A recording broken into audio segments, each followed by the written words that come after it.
Hello friends, it's Ms. Stevenson with you with an art activity for this week. Happy New Year. I hope you all had a wonderful holiday.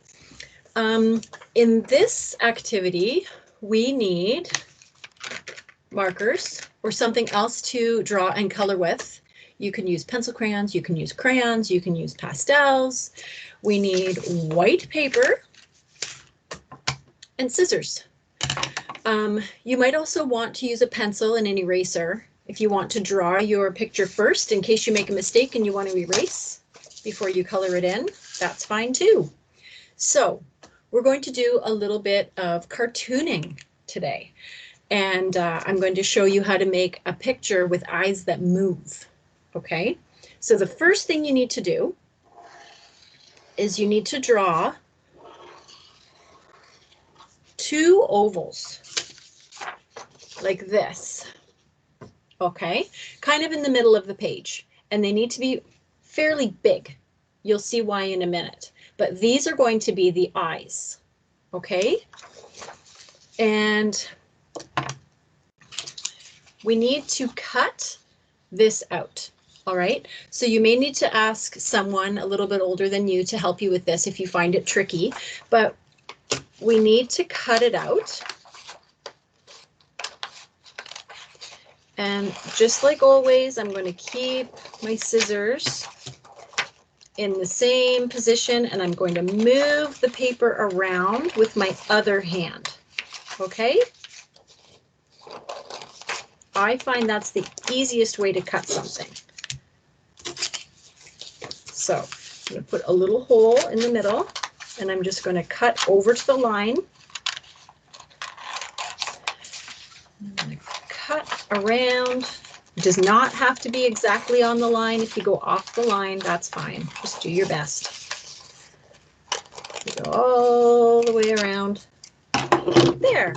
So now I have my two eye holes cut out. Okay. The next thing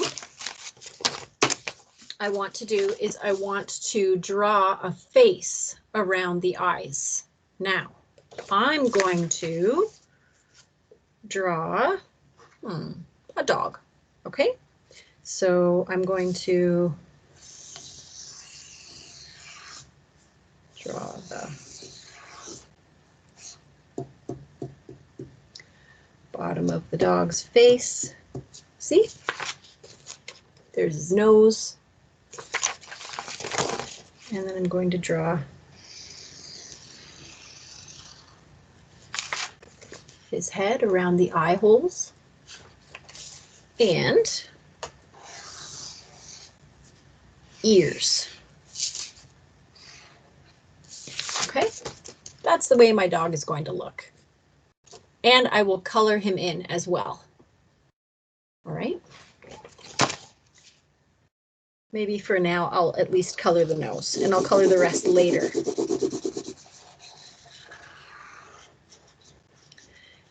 I might even choose to color in the background. I could put a scene behind him, give him a setting. I could put him in a forest and draw some trees around behind.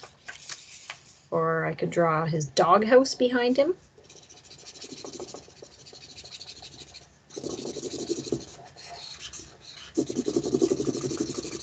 Now, I always tell you that you can use whatever you have at home to color with, but as I've said before, I always use markers because that is what shows up on the camera, right?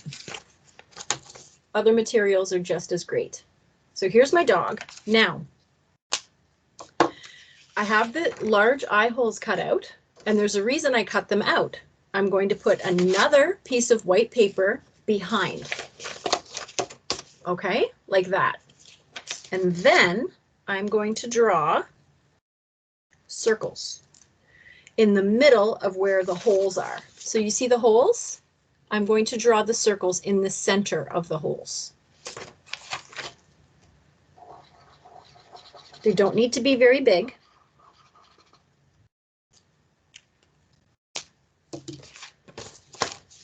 But here's my dog. Okay, now he's got the pupils of his eyes so he can see the black parts. And look at what happens when you move the paper behind. he looks like he's looking in all different directions. What's that over there?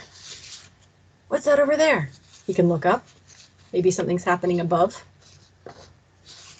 He can look way down. Isn't that neat? So you can control where he's looking. Isn't that a cool art trick? There you go. I did another one so that you can see how it looks with a different drawing. If you don't want to do a dog, if you want to do a person. I did a boy. And I colored this one in. See how great it looks when it's colored? So he's going to look this way. And he's going to look that way. He's going to look up. Or down. Isn't that neat? So when you move the paper behind, you can make him look in all different directions. So I showed you how to do this with a dog and a person. You could draw anything you want, any kind of animal. You could make up a creature. You could do a robot or a dinosaur. It's totally up to you. But what you need to remember is that the head is going to take up most of the paper because the eye holes need to be pretty big. The eye holes need to be big so that you have lots of room to move the pupils all around.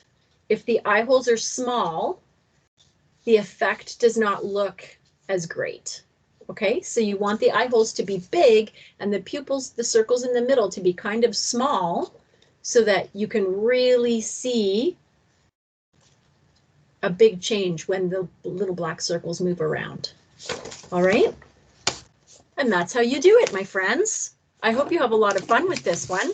And I'm really looking forward to seeing what you create on Brightspace. Maybe you'll choose to do a few of these. Have fun.